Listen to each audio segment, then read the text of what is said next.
Hi friends, இப்போ நம்ம Pandya source பார்க்க போகிற பாண்டிய சோர்ஸில் வெளியே வந்த நம்ம சரவணன் என்ன தங்க மயில் என்று என்ன மயில் இவ்வளோ பொய் சொல்லியிருக்க அப்படின்னு சொல்லிட்டு ரொம்ப கோவப்படுறாரு.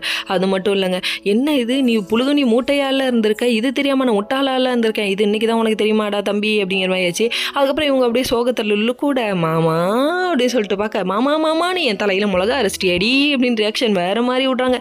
அதுக்கப்புறம் பார்த்தா ரொம்ப திட்டி விட்டு போயிட்டாரு. திட்டி விட்டு என்ன ஒரு வார்த்தை சொல்லிட்டாருன்னா, வீட்டில் வந்து நீ இன்றைக்கே சொல்கிற அவ்வளோதானா அப்படின்னு சொல்லிட்டு முறைச்சி விட்டுட்டு போயிட்டாரு. அப்போ பார்க்கணுமே நம்ம தங்கமயிலோட ரியாக்ஷன், நீயா பேசி எதுன்னு பாட்டை போட்டுவிட்டு ஃபீல் பண்ண ஆரம்பிச்சாங்க. ஃபீல் பண்ணாங்க ஏ போடா அப்படின்ற மாதிரி சொல்லிட்டு இவங்க உள்ளே போயிட்டாங்க.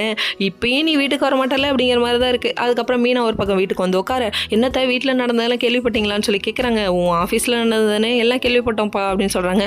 நீதி நேர்மை கடமை கண்ணியம் கட்டுப்பாடு நீ இருக்கிறது ரொம்ப நல்லதுப்பா அப்படின்னு சொல்லிட்டாங்க. வேற லெவல்ப்பா, டைலாக் பக்கம் பக்கமாக அடிக்கிறீங்கப்பா அப்படிங்கிற மாதிரி.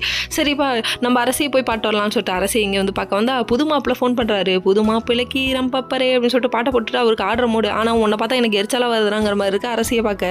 அரசி வந்துட்டு ஆமாண்டா, இந்த மாதிரி வரதட்சணை வாங்குற பையன்லாம் எனக்கு பிடிக்காதுன்னு டேரெக்டாக சொல்லணும். ஆனால் சொல்லாமல் அந்த பொண்ணு வச்சிருச்சுங்க.